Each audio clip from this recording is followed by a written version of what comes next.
So thank you very much indeed, everybody, for coming. It's absolutely amazing. What a wonderful turnout to see everybody here to see these stellar cinematographers talking about epic versus indie. So I'm Ron Prince. I'm the editor of British Cinematographer magazine. Obviously, I'm joined by some leading lights in British cinematography. It's my great pleasure to introduce Billy Williams. Can we give everybody a round of applause, please? That'd be great. We have a new addition to the panel, who's Sean Bobbitt BSC, Barry, and Harris Zambarloukos BSC. So each of them has what we would call an enviable list of credits, ranging from ultra low to megabucks budgets. So after I've done a brief, hopefully brief, round of introductions talking about their films, we'll break into the discussion, and then hopefully at the end there's going to be a time for some questions from the floor. So please dream up your questions and feel free to ask them. So let's start with Billy. Billy Williams OBE BSC is the creative mind and eyes responsible for shooting many much-loved movies, including Women in Love in 1969, for which he was Oscar and BAFTA nominated. The wonderful Gandhi, which I re-watched last night, it's amazing, for which he won an Oscar and a BSC award, which he shared with Ronnie Taylor. And On Golden Pond in 1981, for which he was Oscar nominated. Billy initially learnt his craft. Have we got the photographs up behind us? You'll see some amazing... please feel free to go, oh, when you see some amazing shots of Billy from years gone by. They're absolutely wonderful. But Billy learnt his craft as an apprentice cameraman from his father, who was also called Billy. Billy later served in the RAF as a photographer. Hey, there we go. How old were you there, Billy? Oh, about 7 or 8. Seven, okay. And he then worked with British Transport Films, filming all types of transportation. He also shot in Iraq for the Iraq Petroleum Company. This time he owned his own Arriflex camera, and he spent several years in documentaries, hoping that he'd one day break into features. He initially broke into commercials, working with future film directors such as Ken Russell and John Schlesinger. His first feature was San Ferrian, before shooting Billion Dollar Brain with Ken Russell in 1967. Among his many other credits are Sunday Bloody Sunday 1971 for John Schlesinger, which earned him a BAFTA award nomination. And The Wind and the Lion, 1975, starring Sean Connery, a movie that Billy says contains some ambitious photography, and it's still gracing our screens today. I think it was on television a couple of weeks ago. After a successful and acclaimed career, Billy retired on New Year's Day, 1996, but he's often spotted at film festivals around the world. He won the Camera Image Lifetime Achievement Award in 2000, and he still conducts workshops, masterclasses on cinematography, and panels like this. He was awarded the OBE in 2009, which is an amazing achievement. And Billy will be referencing his work on Gandhi, directed by Richard Attenborough, which had an estimated budget in 1982 of $22 million. By today's money, that's 60 million. So making it pretty large scale. Harris, welcome Harris. Is on the board of governors of the BSC. Yes, please feel free. Yay. Harris is on the board of governors of the BSC and is famous for his work on such indies and epics such as Venus, 2006, Sleuth, 2007, and Universal Pictures' Mamma Mia, which he shot in 2008, and also Paramount Marvel's Thor, 2011. Harris obtained a BA in Fine Arts from Central St Martin's College of Art and Design in London and an MFA in Cinematography from the American Film Institute in 1997. He worked as a camera intern under the legendary Conrad Hall ASC on a movie called A Civil Action in 1998. Harris's first feature as a cinematographer was the 2000 film Camera Obscura, and the same year he won the Emerging Cinematographer Award for a film called First Daughter. In 2006, as his star was continuing to rise, Harris was named one of Variety magazine's 10 cinematographers to watch. His first collaboration with Kenneth Branagh in a directing role was on the 2007 independent film Sleuth, starring Michael Caine, and the pair collaborated again on the superhero film Thor, quickly followed by Paramount's Jack Ryan Shadow Recruit and the forthcoming $90 million Walt Disney production Cinderella, which I think you shot here at Pinewood. Yeah. In between all this amazing blockbuster action, Harris squeezed in what he calls a bare bones indie, which I hope people have seen. Please raise your hand if you've seen it. The $1.5 million film Lock, which is a terrific film, directed by Stephen Knight. For today's purposes, Harris is going to sort of look at reference and contrast his work on Lock and Cinderella. Barry. Okay. Barry is absolutely amazing. He's currently the current president of the BSC, as he mentioned earlier on. He worked for 20 years with the independent British film director Ken Loach, most notably on The Wind That Shakes the Barley, which caused the critics to really point out the intimacy and the intensity of the images that Barry creates in his films. And he takes that imagery and it's infused in much of his other work. So if you're familiar with his work with Paul Greengrass, he's worked with him on several occasions, most notably United 93, which is Barry's first studio picture, Green Zone, and the critically acclaimed 2013 biographical thriller Captain Phillips for Scott Rudin and Sony. Captain Phillips earned Barry ASC and BAFTA nominations, and he collected a BAFTA nomination for United 93. Barry was Oscar and BAFTA nominated for his work on The Hurt Locker, which he shot for Catherine Bigelow in 2008. And most recently, he's been working in South Africa with Sean Penn. I think there's some pictures up there with of Barry and Sean, shooting the independent movie The Last Face. Barry's going to be talking about his work on the $5 million Hurt Locker and the $60 million Captain Phillips, which just leaves me to mention Sean. Welcome, Sean. Thank you very much for coming. You're an absolutely wonderful and welcome addition. I'm actually gate crashing, so there's no photos or anything. Yeah. Well, people will probably know Sean through some of the most amazing imagery as well, from films such as Shame and 12 Years a Slave, for which you were Oscar. Oscar? Oh, I beg your pardon. I do beg your pardon. No, I'd like to make this clear, because everyone thinks I was Oscar nominated, and some people even think I won. But I wasn't. But I'm very proud to be associated with the film that did win. Yeah. Okay. So we'll try and just set the scene a little bit about what is an epic. So the term epic goes back some way to sort of being a sort of style of filmmaking which has large scale and sweeping scope and incredible spectacle that transports you to perhaps another time and place. And in the days of yore, the term epic sort of surrounded the deeds or the journeys of a hero and the fates of a large number of people upon which those the fate of that hero sort of rested. And while that remains true today, the term epic is sort of more or less sort of synonymous or interchangeable with the words big budget or blockbuster, Hollywood studio, or perhaps $60 million plus. The highest grossing movies of all time are epics, perhaps not surprisingly. But what's an indie? Well, an indie is a movie obviously produced outside of a major film studio system, although it may well actually be distributed by the studios or subsidiaries of the studios.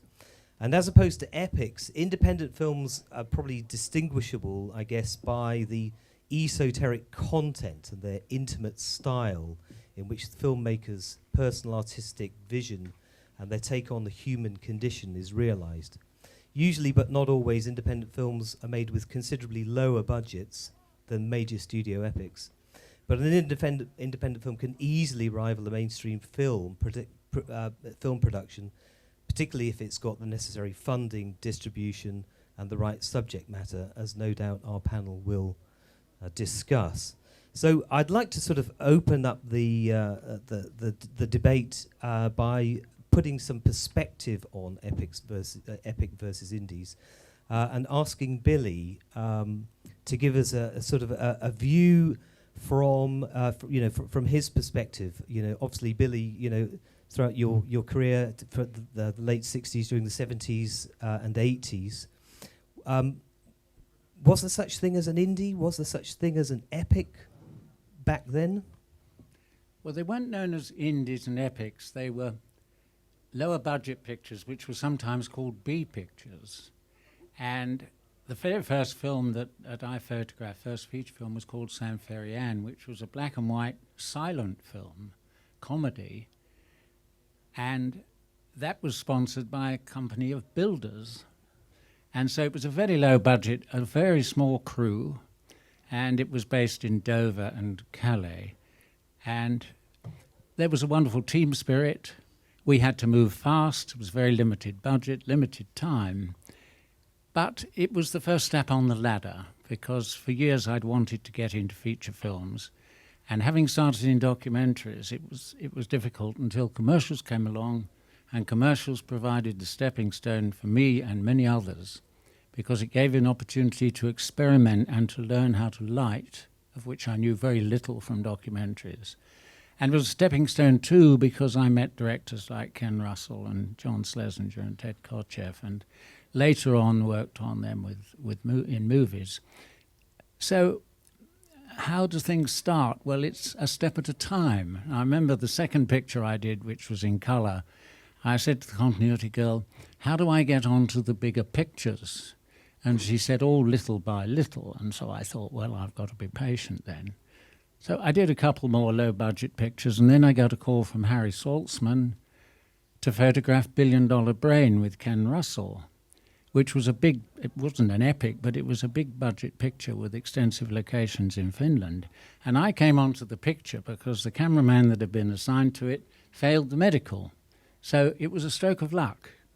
And I got the job because I'd shot half a dozen commercials with Ken.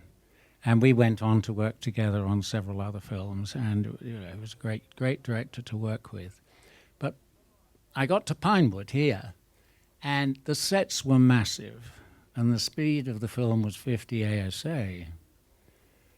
Well, I was using 10 times more light than if you were shooting on film today, so there was a lot of light. I had a wonderful crew to support me, and I was also introduced to a marvellous camera operator, David Harcourt, from whom I learned a great deal about the procedure on set, set etiquette, if you like. And one of the great things he taught me was to respect the actors. You work closely with the director about how you're going to do things, what sort of mood and atmosphere you're trying to create, but one mustn't forget that if the actors don't achieve what they're expected to, if they don't create the emotion, if they don't transform the script into something that an audience is going to enjoy, then you failed. And so I learned from David always to welcome the actors. Whether it was an actor coming in for a day or Elizabeth Taylor, David used to treat them the same way, always with great respect and welcoming them as being part of the crew. And that helps to build confidence amongst us all, because confidence in what you're doing is so important, whether it's a small picture or a big picture. If you've got confidence in what you're doing, that spreads, and then you're on your way to having a successful shoot. Let someone else have something. Actually, I just wanted to ask you, Billy, if you could give us a quick overview of your work on Gandhi. I took the trouble to watch it last night. I absolutely loved it. It's a story, and cinematographically it just sucks you in and it won't let you go. It's very beautiful. But how did you go about creatively approaching that when you first got the script? How did you go about what was in your thinking to make that story? I went to see Dickie Attenborough's house in Richmond, and he invited me to photograph the picture. I came away with the script. I stayed up all night and read it. I knew he was going to India the next day, so I just sent him a cable and I said, yes, love, Billy. And he was the most tireless leader and an inspiration to work with because he knew what he wanted. He'd spent 20 years preparing this film. And I went out a month in advance with Ben Kingsley, and he fasted to lose some weight and learned how to spin. I met lots of the Indian crew and scouted locations. We also watched a tremendous amount of archive footage of Gandhi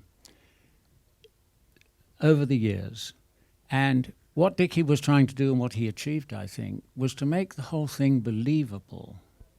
The casting was absolutely extraordinary because Ben Kingsley, who plays Gandhi, it was his first major film. He's a stage actor. But he was from Gujarat, the same state that Gandhi was born in. So he was half Indian with a Yorkshire mother.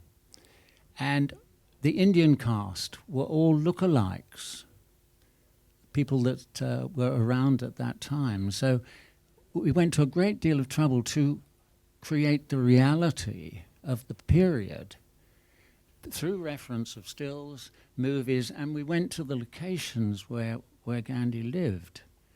And there was a scene in the courtroom where he's sent to prison for 7 years.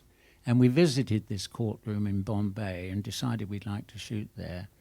Well, there's such bureaucracy in India that we found that nobody would actually give us the permission to do it. And in the end, Dickie said, let's forget it, we'll shoot it in London. And so Stuart Craig, our wonderful production designer, created that same courtroom in every detail in Staines Town Hall. And we brought in an Indian crowd, put a couple of palm trees outside the window, and we were in India. And it was that sort of attention to detail. But I think the thing about Gandhi was that it was such an inspiring subject that you couldn't help but get involved, emotionally involved, about what this great man achieved. And I think that, you know, through Dickie and Ben and the wonderful cast, one is carried along, was carried back in time, really, to what it was really like in those days. And I tried it photographically to make it look as natural as possible. It was Grierson, I think, that documentary said documentary was the dramatization of reality, which was sort of my roots, I suppose. And I approached it, I didn't want the scenes to look lit, and I decided not to use any lights on location. And instead, I had 2 massive reflectors made up out of Roscoe scrim, and that was my fill light. I didn't use any lights on the day exteriors. For day interiors, of course, we had to have boots and HMIs and so on. So it was a very small package, by the way. We talk about epics. I couldn't do the recce because I was shooting on Golden Pond in New Hampshire. So my gaffer went, and he came back with an equipment list. And Terry Clegg, the production controller, said, "We can't afford all this. You can only have half." So I went with half the lighting gear that the gaffer had recommended. And so, although it was a big budget, it was very carefully controlled in terms of expenditure and the scheduling. We finished on schedule and we finished on budget. And it was the most wonderful experience of my filming career, thanks to Dickie. Yes, it's certainly a terrific movie.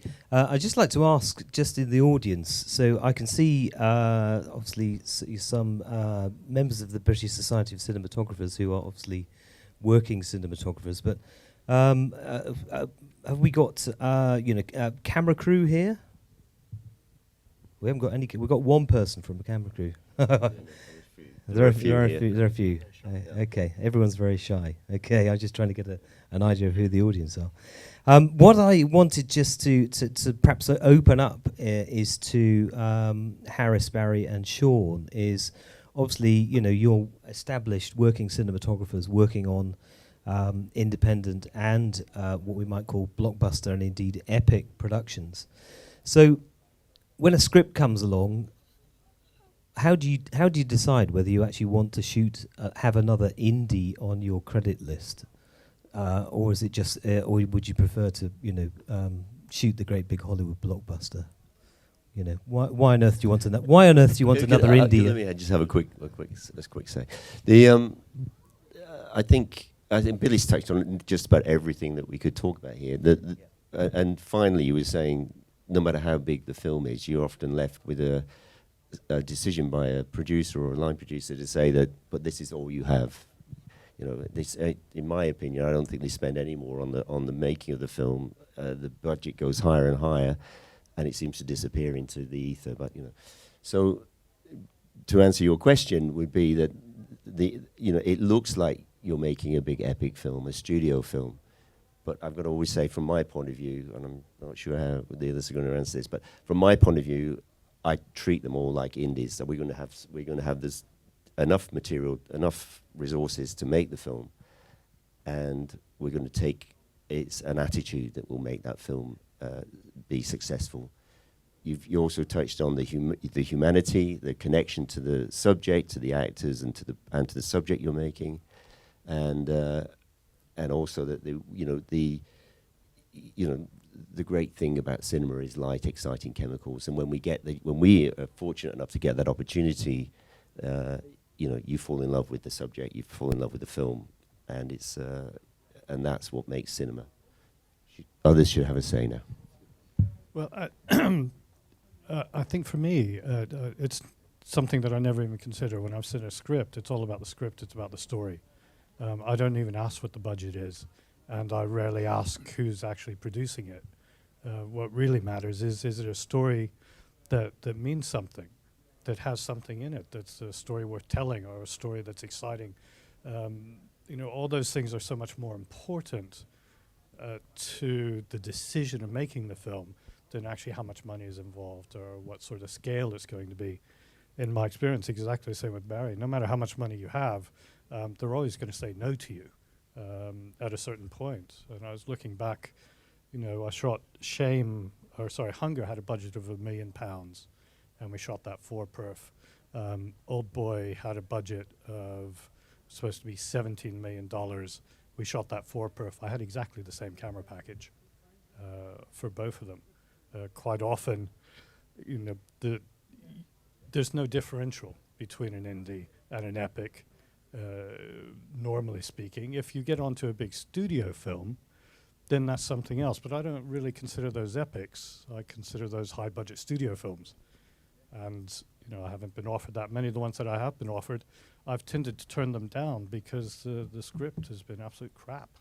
So, and that's sort of how I think so much of it is to do with the people that you're working with. And Billy also said that you work up a relationship with a director, even when it's on a commercial or it's through documentaries or just pure experience. I worked with Ken Loach on 12 films over 20 years, and I was guaranteed that we would be doing a film every 16, 18 months. And that was my schooling. And again, it was the same camera package throughout. Never once had to change it. Or the lighting, he wouldn't let me put lights up, so I couldn't. It was pointless having lots of lights. So, but those are great experiences and prepare you for anything that comes after that. And certainly, my attitude to all the other films I've made stems from those very first experiences that I had back with Ken Loach 20 years ago. Well, I think the recurring theme is that I think we all love stories and working with actors and creating an environment that performance comes first. So I think whether you're doing a small picture or a big picture, as a cinematographer, I think that's usually the thing that drives us to choose a project that we do.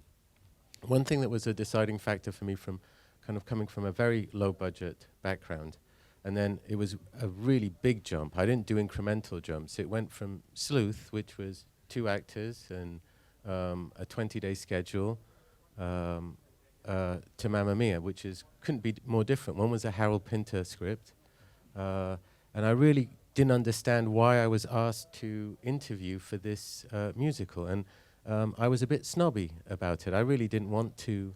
I couldn't understand the script. I mean, you'd read a line and then it would be like Chiquitita, you and I just, what does that mean? So I decided that I was going to go and see the theatrical production and get an idea of what they were asking me or offering me to shoot. And that was the turning point. I saw a theatre full of people jumping on their chairs, having a human reaction that I couldn't believe. And I really wanted to be part of something that actually has such a huge human reaction to. Because, you know, a Pinter script is going to have a cerebral reaction. It's not really going to have an emotional one. And even what I considered an emotional film that I'd done, like Venus, only touches you after you think about it for a long time. So for me, I think when I do choose certain larger pictures, it's because they have something to do with almost like listening to Miles Davis or listening to a popular song. And you want to be part of that popular song. I remember Les Paul, one of the guys that invented the electric guitar, was asked by Miles Davis, how the hell do you make so many hit records? And Les Paul said, I play the melody, Miles, I play the melody. And I think that's kind of it on a film level for cinematographers. Yeah. So I was hoping that we could sort of drill down a little bit further then, so you know, and try to sort of compare and contrast what it's like to shoot a low budget production, such as perhaps Harrison, we can stay with you. You know, like Locke versus Cinderella. They're wildly different in scale and scope, and probably emotion as well, I would say. So can you just take me through your sort of your approach, your thinking to one versus the other? What was your approach to Locke, and then what was your approach to Cinderella? Well, I think the idea for me on Locke and the intrigue was the script was absolutely incredible, and obviously the challenge. Weirdly, Locke was a challenge, much like a Cinderella was a challenge. I was given something to photograph in Cinderella that you truly had to create everything from scratch. You had to imagine it. We chose to shoot film 50 ASA and 200 ASA. We said we were going to shoot at a T4, 5, 6. So you pretty much, you're not on digital where you look at a monitor and you say, oh, add a bit here. You really do have to kind of light in your head, and then it comes out on film, not just, well, with prep months later, but the next day. With Locke, that challenge of keeping someone engaged, we had to do all 72 pages of the script every night. So that's a challenge in itself, that you do the entire film one night, and then you do it a second night, and then you do it a third night. I mean, we pretty much did it in 8 days. But the challenge of it, on a motorway, in the middle of the night, I was really intrigued again in that challenge, and it was as difficult and epic a challenge for me as it was to pretty much light the entire 007 stage for a ballroom sequence. I had just as much head scratching and nervousness at the end of a day, and just as much fulfillment. I don't know if I can do that. Barry, how about your thoughts on shooting Hurt Locker versus Captain Phillips? I guess there are some similarities that you're shooting a suspenseful, thrilling, a sort of action-packed picture, but obviously on dramatically different budgets. Yeah, well, I firstly have to say that I couldn't do what Harris does. I mean, I would dread to be given the stage across the road there and say, start from nothing, because all my reference is based on reality, and I suppose you could say it's like a one-trick pony. That's what I do. I can't, and I don't particularly want to change what I do. I've been doing it a long time. It comes out of documentary. It comes out of humanity and compassion for what I'm shooting, and trying to interpret the reality, and part of that leads me to keep things small. And I think the difference with Hurt Locker was actually the lower the budget. Let's put it this way: the lower the budget, it's often the more freeing, the more freedom you have, because you're not there's less pressure from elsewhere. You're probably working with a director who's going to encourage you, push you, and say, do a little bit more of that, make it more like this. And that's definitely what Catherine Bigelow did. She was like, more of it, shake the cameras, do this, you know, like, we had started with 2 cameras as a basic idea for the shoot. We ended with 4 or 5 cameras. You know, it just grew and grew in her mind, and therefore I had to adapt to that. And that was the kind of technical challenge. By the time I come along to films like United 93 and the Captain Phillips, etc., that, you know, I've already got this all in my mind now, so I can build those worlds in a much easier way, you know. And when you do need a bigger budget, it'll probably be because 1993, for instance, needed an aeroplane fuselage built on the stage at Pinewood on a gimbal to give it its truth and its honesty. So that's the kind of difference where a budget, but it's a necessary part of that budget. It wasn't something that was being wasted. And I think that's the kind of filmmaking I like.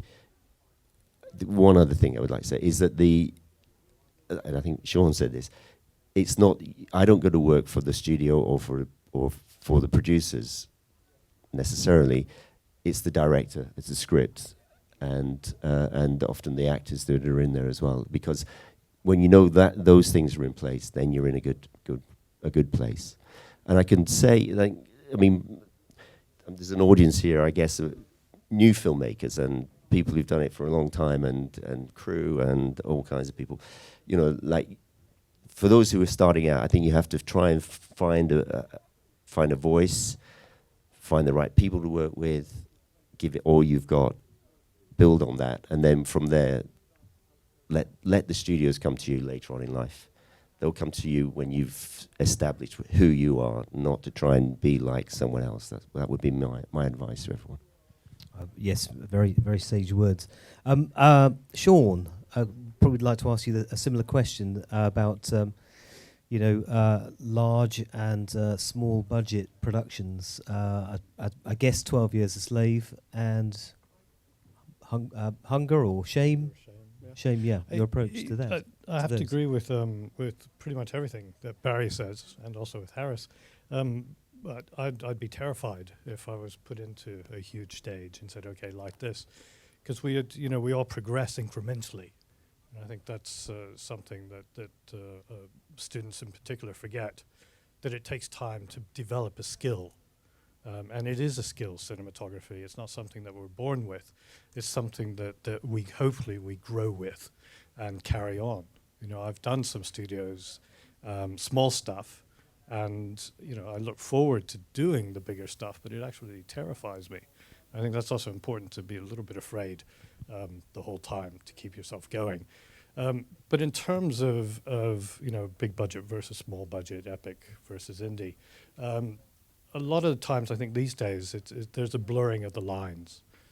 For something like 12 Years a Slave, it is an epic film, but it wasn't a big budget. I mean, it was $20 million, which sounds like a lot, but when you consider it's a period drama set over quite 12 years of a person's life, it's not actually that big a budget. And what it's all to do with people's will and desire to get something done. It is possible to make great films on no money at all. Like I say, you look back at Hunger, it was $1 million, not that I'm saying that it was a great film, but it was £1 million. And it's how that money is spent and where it is focused that really makes a difference. I think on a lot of the bigger budget films, the money is there to be spent, and it goes all in a lot of different places. But the actual amount of money itself can be problematic.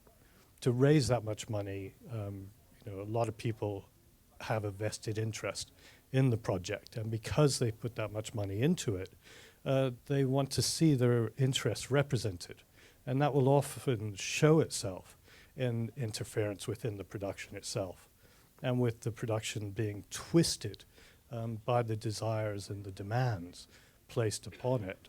So in many ways, the more independent films, those that are less of a financial stretch, you do have a lot more freedom and a lot more independence. People accept that if they're investing in a low-budget film, that they're never going to get anything back.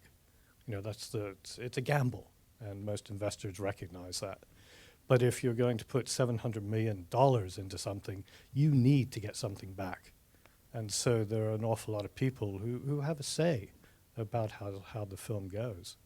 So from my point of view, I'm much happier working on the lower budget, independent type films where there is no interference. Not that I think, you know, as a cinematographer, we often feel it directly, but you feel it directly with your relationship with the director and the things that they're going through. And, you know, it's very important, that relationship with the director, and, you know, you're all on the same journey, so you feel their pain, as it were. And, you know, it can be very difficult watching the things going on that are not to the benefit of the film, and they're obviously not to the benefit of the film, but, you know, they happen because of the way the budget works. Yes, and I think we're sort of taking the debate into the realm of the importance of teamwork and collaboration. And Billy, I wonder what your thoughts are about the need for you know, filmmakers really to work together on a production, whether it's small budget or large budget. Well, I've had very good experiences on the variety of films, in that I felt I've always had a very supportive crew. When I was working in England, I tried to keep the same camera crew and the same gaffer. But when I went to the United States, I couldn't take my English crew, so I was working with complete strangers. I hadn't met any of them before. And so that's a little bit unnerving to begin with, but what I experienced in New York was that how willing everybody was to give you what you wanted. And the Americans, the crew, have a great enthusiasm for movies. They actually go and watch them. Unlike many British film technicians, they actually watch a lot of movies. And so there's a lot of enthusiasm in America for what you're doing. The other thing that I found was that they're very strict about lines of demarcation, what the grips do and what the electricians do. And when I'm working here, I very often like to just go and adjust the lamp myself, just to get it how I want it. And the gaffer would come up and say, "Oh, what do you need? What do you need?" They don't like you doing that. They want to do it for you, and they want to get it right the way you need it. And so I found wherever I've worked that a great enthusiasm and support, and particularly when we were in India. In India, we had key personnel were British, but the Indian crew was absolutely enormous, far more people on the Indian crew than the British, and we all worked together as a great team. And I think a lot of that comes from the leadership of the producer and the director. Well, in the case of Gandhi, of course, Dickie Attenborough was the producer and the director, and we only had one executive producer and one Indian co-producer. And what troubles me a little bit is what Sean's been talking about the number of producers one has on a film these days. 10, 12 producers. Well, what are they contributing? They're taking a lot out of the picture, but what are they helping to put back on the screen? And that seems to be a trend these days, and I think that it's partly to do with so many people wanting to get their names up there on the credits, especially when it comes to nomination time. It helps their ego. But teamwork, I think, is an essential part of filmmaking. You have conflicts, of course, because it's a very emotional experience, and we sometimes see things differently from the director. But, you know, I've found that you have to give way to the director, but there are ways of persuading the director to do things in a certain way which will be more beneficial and quicker. And the best way to do it is to present it to the director as if it's his or her idea.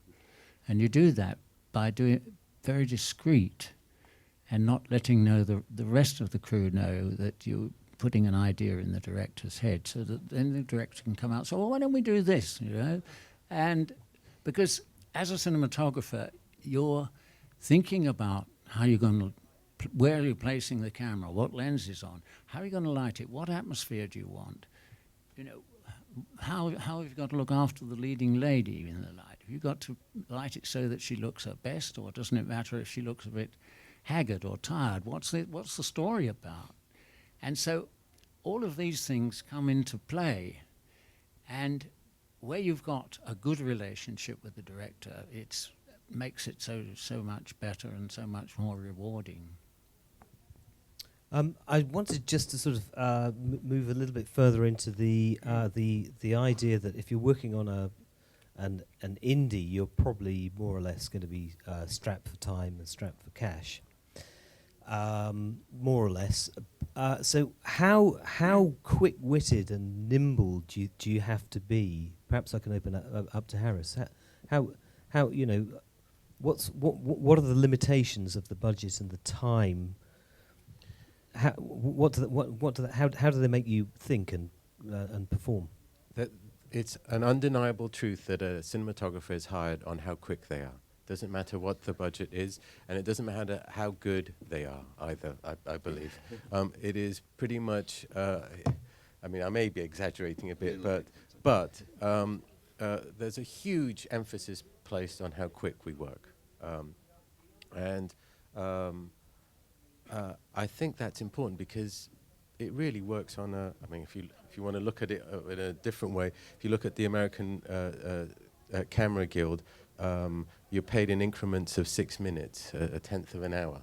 And, you know, that's when I first realized that, it's mind-boggling. They were actually, you know, rewarded and measured in that way. But there's a lot of positive things to working quickly and thinking quickly, in that you keep an energy on the set going. And I think that's the most fundamental thing of all, that we go in for a day, we have a set task, and that it is not the AD that drives the speed and the efficiency of a set, it's the cinematographer. And if you manage that task well, you're a huge benefit to the film as a production. I'm not talking the artistic side, but the production side. And I think productions generally like to get people who have a good background in independent filmmaking and low-budget filmmaking, because they can trust them in their speed. You know, I do know of certain cinematographers that are slow and aggressive with their kind of, this is how I light. And there's very few, and I don't know how they do it. I'm always baffled when I hear the stories, because I know I'd be out the door within seconds if I, you know, Locke, we had 9 days to shoot it, and we finished in 8, and said, we'll keep a day, maybe we might do some aerial shots, or let's keep some money in the bank. And that's because we all felt this is our film, and we want to do the best for it. And like you were saying, these are our resources. In terms of camera equipment, I have to say, and crew, and lighting equipment, one thing that is undeniable in Britain, and is something that actually makes independent filmmaking and studio filmmaking here so incredible, is that I've never ever had to struggle for crew or equipment here. And that is a huge thank you, really, to our crews, who always, I've been with the same people here that I have when we were doing kind of films like Spivs or Venus, or really low-budget films, as we did on Cinderella. I mean, the list is almost the same. The vendors are the same. And I would say that, and again, it's an exaggeration, but I would say, compared to the film funding that, say, the National Lottery or all these organizations do, compared to the amount that the vendors, camera companies, lighting companies give in the UK, is out. I mean, it's ridiculous. That's how we make independent films here. And they've always been gracious to everyone.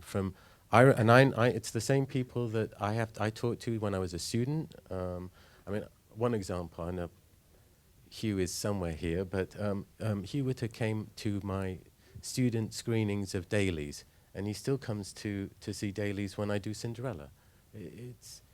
There's a million people out there I could thank, but it's... Do they let him in? They shouldn't. Can I come? But I think it's people it's our industry and our crew that makes the quality of both epic and indie films so high here. I mean, there's anyone starting in film. You've got a panel of very gentle people here who've somehow made it into this, what can sometimes be an aggressive world. But everyone who starts as an independent filmmaker, we all did, whether it was documentaries or doing your own independent film, taking a 5D or a 7D camera or something, or back in the days getting an 8mm animation on a stop frame with an old camera, whatever it was. You start somewhere like that, and that is your training ground. That's those are the experiences you're going to have. Take all those experiences and keep them with you, and if you can find the right people to take that journey on with, then I think you're going to succeed. I just have to reiterate this. We have the most incredible. This show here today is packed with people who are passionate cinema cineasts, let's call it. Right from the people who are inventing some tiny little lens adapter who's on a stall back there, to the mighty Panavision and Arriflex, who will provide the gear, will give you the backup, will supply you and be there. If you're out in the desert and the camera goes down, the next morning a fresh camera's arrived. They've traveled it around the world. They've fixed it for you. We have the greatest support. We have great crew. And I think maybe a difference from the time you were shooting, Billy, is I think a lot of our crew do go and watch films and are passionate about them and can talk about them and know what you're doing. And I think, that's why this is such a successful show today, is that we are a massively successful industry in Britain. We hold our own against everybody. The Americans want to come here and use our studios. They want to use our crew. They want to use our talent. But at the same time, and that is the epic. And then the other side of it is that talent has come from the indie world, which is inventive, dynamic, brilliant, and forward-thinking. And long may that last. Well, I don't know if I can really follow that. I think it really sums it all up. I mean, there's as you travel around the world and work in different film cultures, you realize just how unique the film culture here is in England and in Europe. The other major filmmakers of the world are, of course, the Americans. And it is an industry there that is run, on a corporate level for a lot of it. There is, thank God, a very healthy and functioning independent film industry there as well. But the money comes from the studios. And it has struck me, I've worked in the States pretty much for the last 4 years, and I have so missed the British culture of filmmaking. A lot of technicians in America now, they work simply because they're in the union, and the union supplies them with health care. And they need their 52 days a year to look after their families. And it always shocks me when I sit down and have lunch with the crew, how many of them, that is the motivating factor that keeps them in the film industry, is that they get good health care. And that constantly shocks me, and I think just how lucky we are here, that's not a pressure. That's not something that drives us, that we can actually go out and make films because we want to make films, that we're driven to make films, and we get immense enjoyment from it. Okay, maybe we don't get the budgets, but we certainly get the stories, and we certainly churn out the stories and turn out the films. Thank you, Sean. I want to just sort of turn to the aspect of what you glean, what you learn from working on a low-budget independent film, and what you can take knowledge, skills, experience into the epic. What sort of things do you think that you learn on a low-budget fast turnaround shoot that you can then that you can take into a bigger budget, and then vice versa when you're working on a bigger budget film? Can that inform your work in likewise? Well, Harris said it. I mean, you have to be quick and you have to be efficient. And there's, I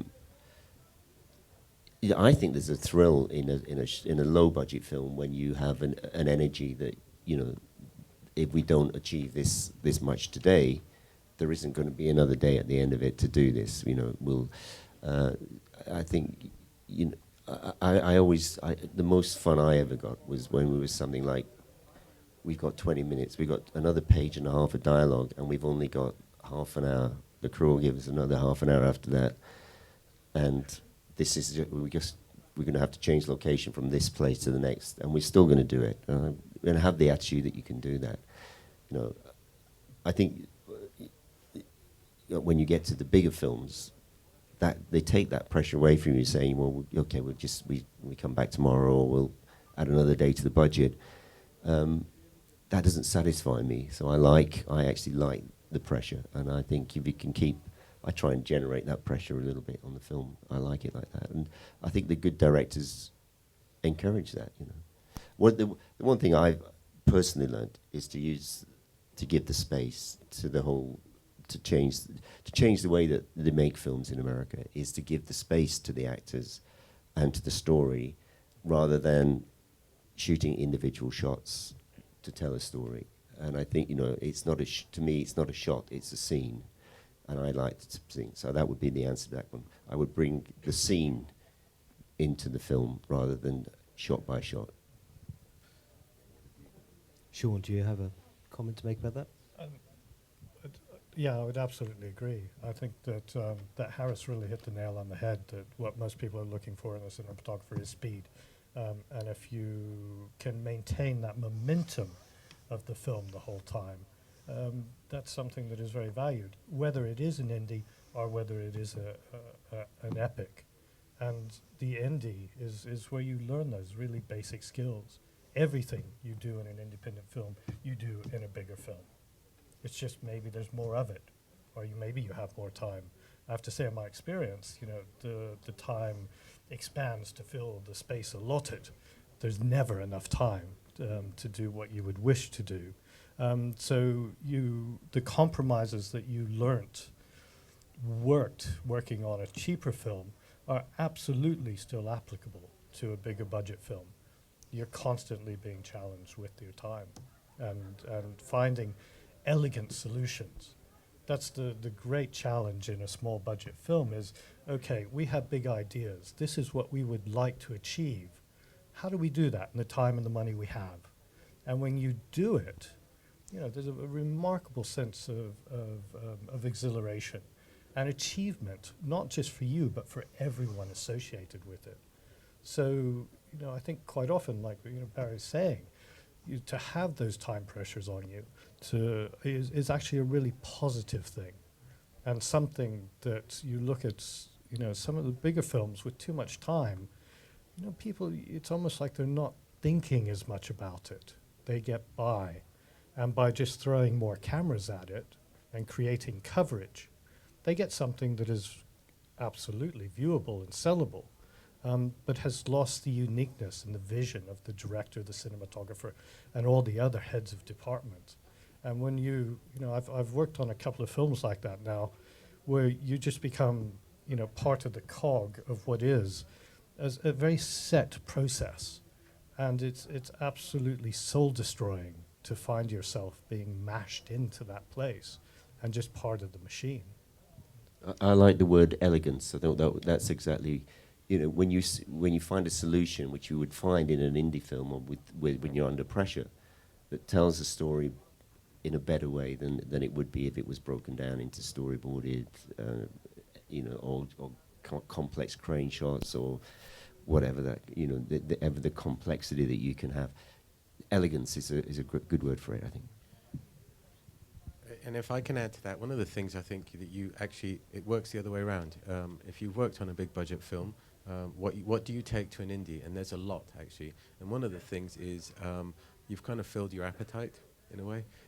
You're not looking for a toy to use or something like that. You've learned how to pick the right tool and not want more, and not want to get in the way, and to really be kind of satisfied with just 2 or 3 lenses, because you've picked them well, and they're the right ones. So I think as a cinematographer, I find a lot. One thing feeds the other, and helps me not be stagnant, and helps keep me on my toes, in a way. You know, what you were saying about you've got to be on your toes and a little scared. I think it's really important. I also think you need to be able to throw the tools away. And to some extent, earlier years, I was always wanting something else that I could use, you know. And I'm really glad. It's almost like you feel like you were chained to a kind of greedy idiot, and I'm glad he's gone. The plan for this discussion came out of a phrase, less is more, and I think that's what we're summing up in a way, is to say that you can actually make a film with the minimum amount of equipment. It's attitude is probably your best tool that you ever pick up, you know. And that's maybe a neat segue into the next part of the conversation, which Billy alluded to earlier on, about set etiquette and the wider issue of, it seems to me, of how you deal with the diplomacy of the difference between working on a small budget, close-knit, independent film, and then the bigger, perhaps Hollywood-style studio type of thing. So how did you, I guess what I'm trying to get round to saying is really sort of, how did you, Billy, you know, keep control over your creative vision from the set to the screen when you were shooting? Because I think it can be quite different for cinematographers these days, particularly when they get through to the colour grading process, that it gets quite tough. But how did you deal with the executives and make sure that your eye, your vision for the film ended up on the screen? Well, you mentioned the executives. I've had very little interference from executives, because in my day there weren't so many of them for a start. And so my relationship with the director and my crew, of course, but also with the actors. And in particular, I mean, I worked with several of Hollywood's leading ladies, and one of the things that I'd learnt from when I was in commercials was that I didn't know how to like the ladies. And so it was something I had to put my mind to, and I studied the work of Jack Cardiff and people of that ilk, and found that, you know, if you can look after the leading ladies, if they're supposed to be looking 25 when in fact they're nearly 40, then it's a bonus, and you know it keeps them happy. I mean, the greatest compliment I had, I didn't realise it at the time, is that I did a picture with Elizabeth Taylor when she was about 37, 38, and we showed the rushes at Shepperton, and we came out of the screening room, and Richard Burton was there, and he said to me, "Oh, you made her look like a teeny bopper." And when I said to my operator, David, "Well, what does he mean?" He said, "Well, that's a compliment. You made her look younger." And that is part of our skill, I think, that's required, is to make people look the age that they're supposed to look on the screen. Now with Gandhi, it was quite different, because Ben Kingsley was 36, and he starts the film when he's in his mid-20s, and it's 50 years later when he's assassinated. So that one had to work very closely with makeup and hair and costume, and with something like that, where you've really got to persuade the audience that this person is of a certain age. I remember when Ben came on the set sometimes and he was playing the old man, we rehearsed the scene, because I've always worked with directors who rehearse the scene first, unless it's a fight or a stunt or something that can't be repeated. And we rehearsed the scene, and I said to Ben, "Oh, Ben, I'll just be a few minutes. You want to go and sit down?" And he kind of nodded his head and smiled. He was 36. But he was completely in character for the whole of the shoot.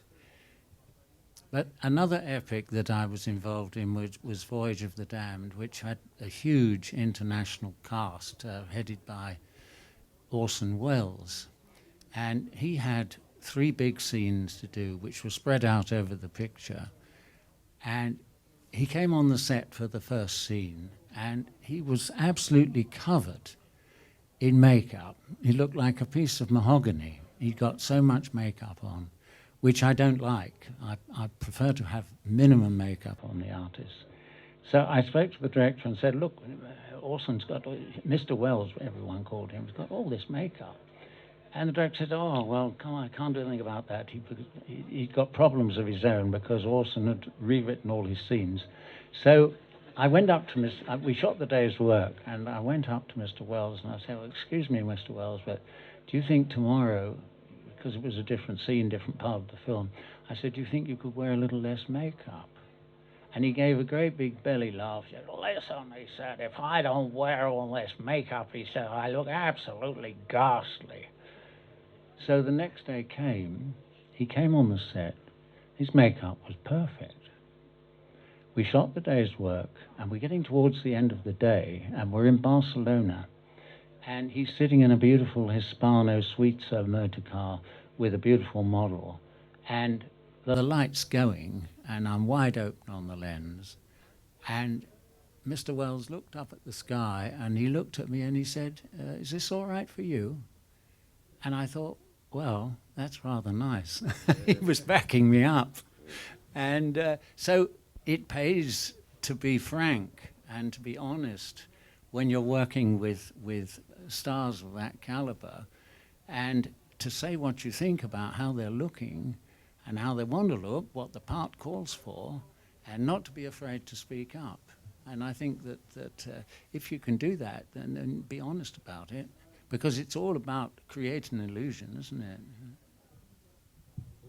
Oh, that's a very interesting and lovely anecdotes there. Thank you.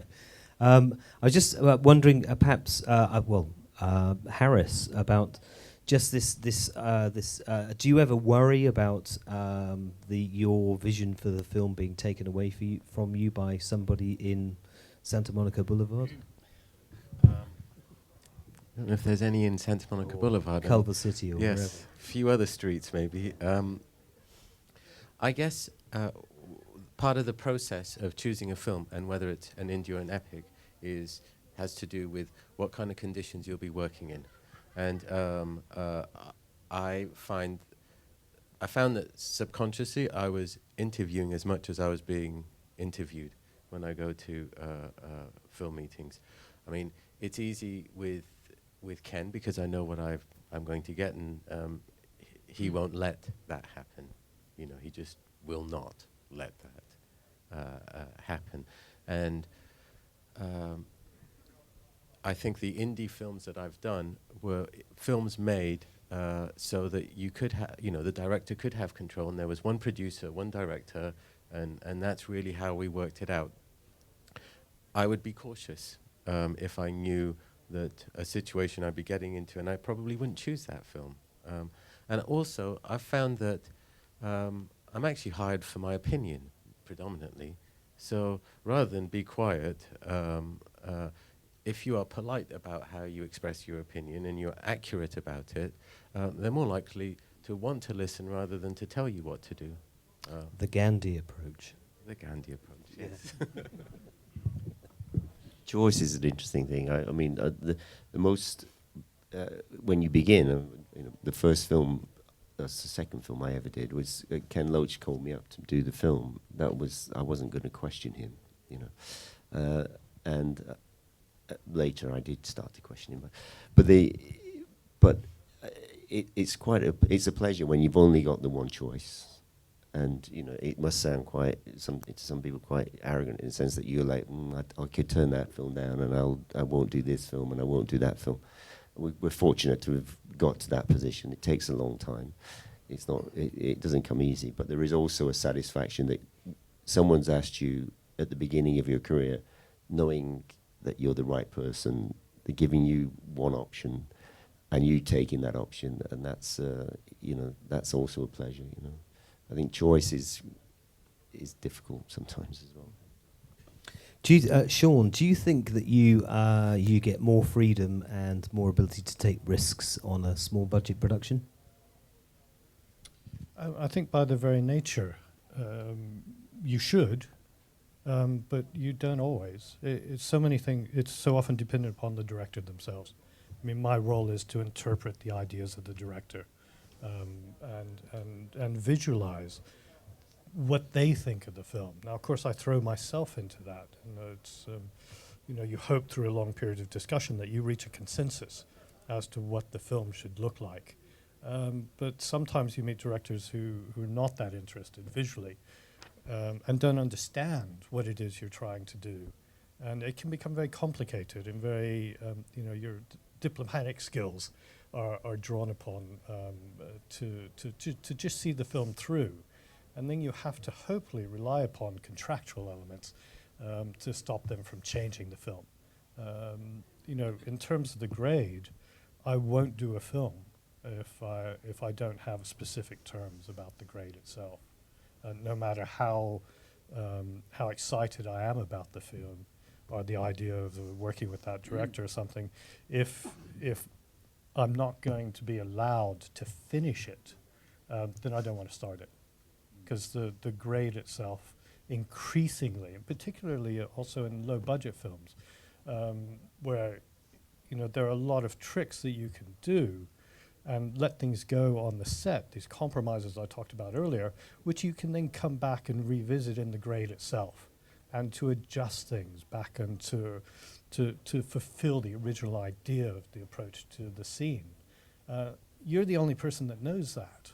You're the only person that know how you've shot it and how it should be finished. So if you're not there to actually do the grade, then it will guaranteed be a disaster.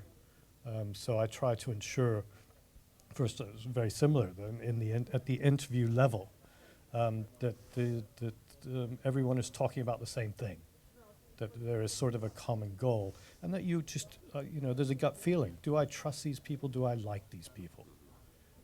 And if there are alarm bells ringing, then I have learned to just walk away. Quite often, it's just a feeling, a sense.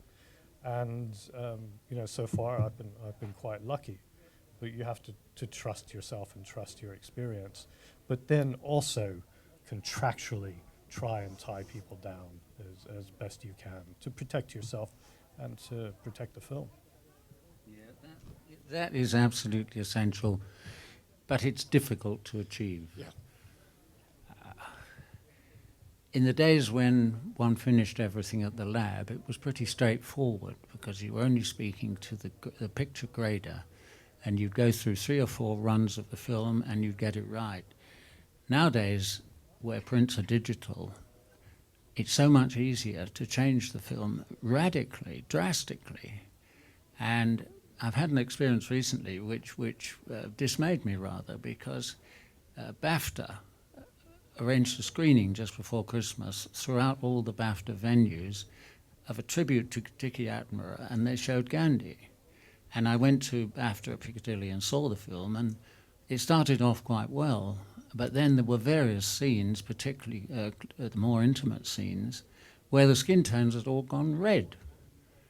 And I tried to find out who was responsible for this, and eventually got in touch with a distributor here called Park Circus, and I spoke to somebody and said, well, when was this graded, this digital print? Because I'd never seen digital print before, and they never contacted me to arrange it. And he said, well, it was Sony in Hollywood. They made the print last year, but they didn't ask me to supervise it. Well, on the other side of the coin, the BFI are going to digitize Women in Love, and they've invited me to do it.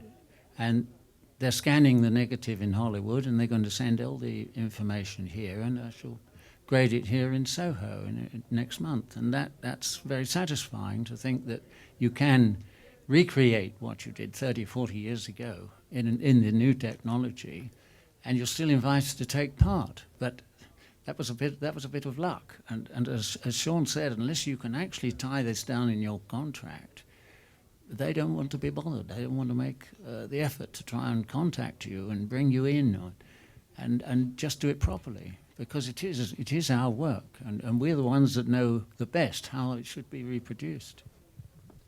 I'd just gone through that. We went to a film go back to a film that was made, I think, 10, 15 years ago, and it was being digitized.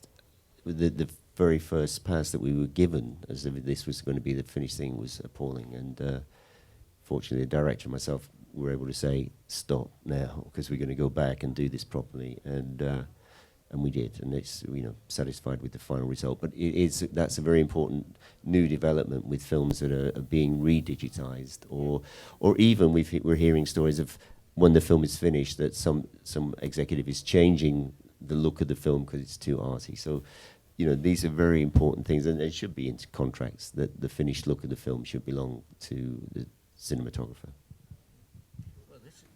I think this is something that the BSC and the ASC should really try to make more of an effort, perhaps, as a unified group with other societies, that this has to be, this imperative, that it has to be done this way.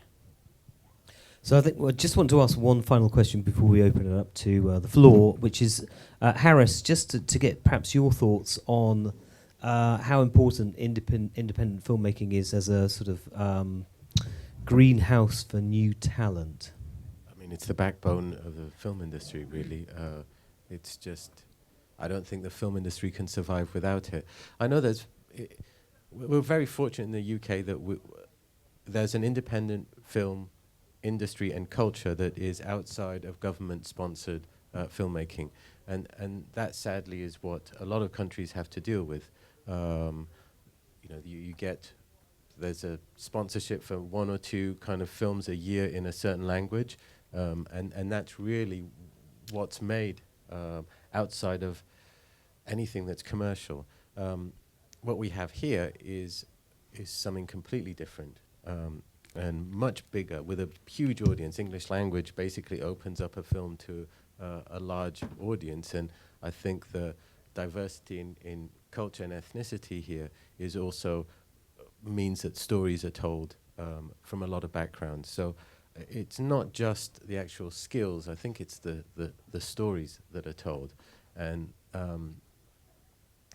it's fundamental, I think, as not just an industry thing, but as I think as a cultural perspective, and for the UK to be part of that. As a small, in a way, a relatively small country compared to, say, the States, but has a gigantic impact. I mean, a gigantic impact. I think it's our strength. I mean, basically, simply like as that. It's our strength that it gives us fresh ideas, fresh approach, and long may it live. Yeah, no, it's, we are blessed here with a quality of crew and a quality of infrastructure that all of that training, all of that experience comes from the indie world. I mean, we don't have studios here, so all we have is independent films. And, we have the studios coming, knocking on our door, filling our studios up, and bringing money into the country simply because we have that skill. Without the indie filmmaking world, we wouldn't have those skills, we wouldn't have this industry. Okay, well, thank you very much. There's at least one microphone in the room. Do we have any questions from the floor? Yes, Nigel Walters.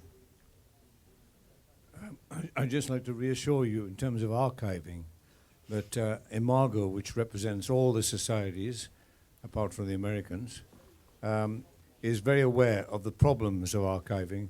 We're having discussions with archivists in Europe next month, and please be reassured that we're on the case. The question I would like to ask, apart from saying that, is you didn't talk at all about the differences, if there are any, between planning and preparation of a film in terms of the independent as opposed to the major films. Are there any at all? Because planning is fundamental to everything, and obviously your speed is very often due to the fact you've been preparing it properly. Well, I think it is important, planning is the key to all these things. The advantage you have on a larger budget film is that you have more time. On a small budget film, I've had maybe 2 weeks prep on some films, whereas on a larger budget film, I would look for the minimum of 6 weeks.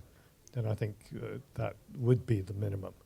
And so the advantage is that you're given that time to go through and to try and sort things out as best you can. And I think it makes a huge difference you would hope it'd make a huge difference to the result of the film, and also the speed at which you can shoot it.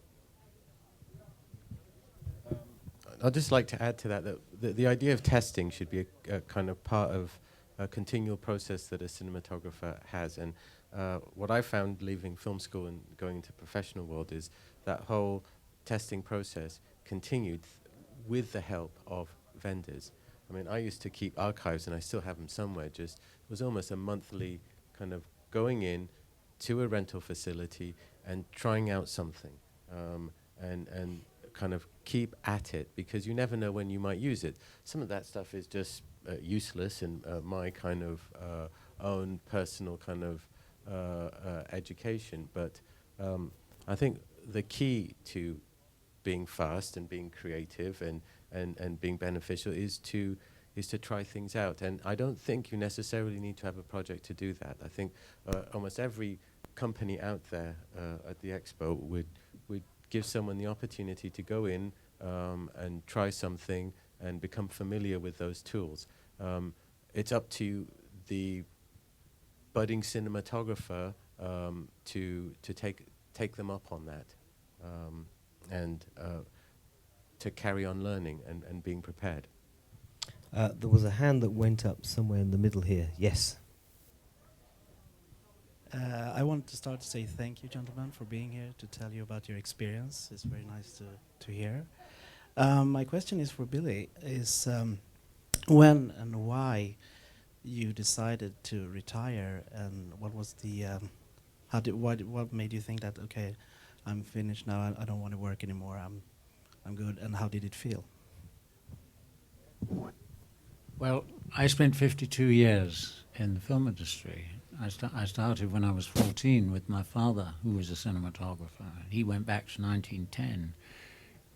So I'd had a long run, and I'd started from very humble beginnings, and I've been very fortunate to have worked on some,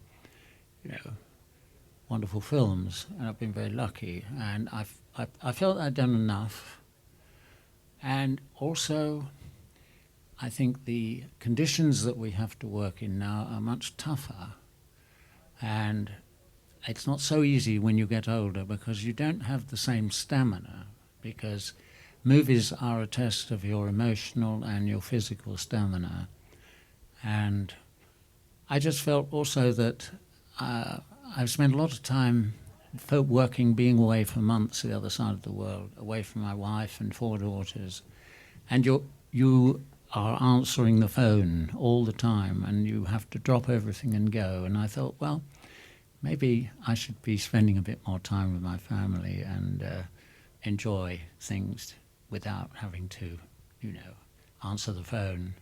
And so I've been very lucky. I've had a wonderful time in the film industry, and I'm still enjoying life. But also, when I was in my 50s, I was invited to go to the film school at Beaconsfield to do a workshop with the students. Well, that sort of gathered pace, and I've done that sort of thing in many places, particularly Camarage and Budapest, and the international film workshops in Maine, where it was the first time I met Sean.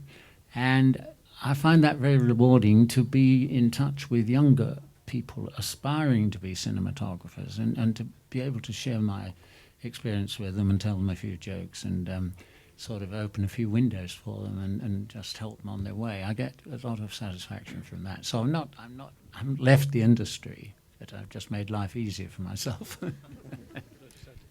I just have to add one thing. I'm very grateful that Billy did retire, and that he did run that workshop in Rockport, Maine, because that was the week that changed my life, and was the week in which I decided I want to be a cinematographer.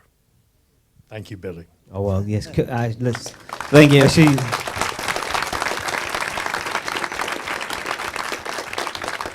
So I think we've been given the signal to wrap up, but if you could put your hands together once again, actually, for the panellists here. Harris Zambarloukos, Barry Ackroyd, Sean Bobbitt and Billy Williams, OBE BSC. Thank you very much indeed.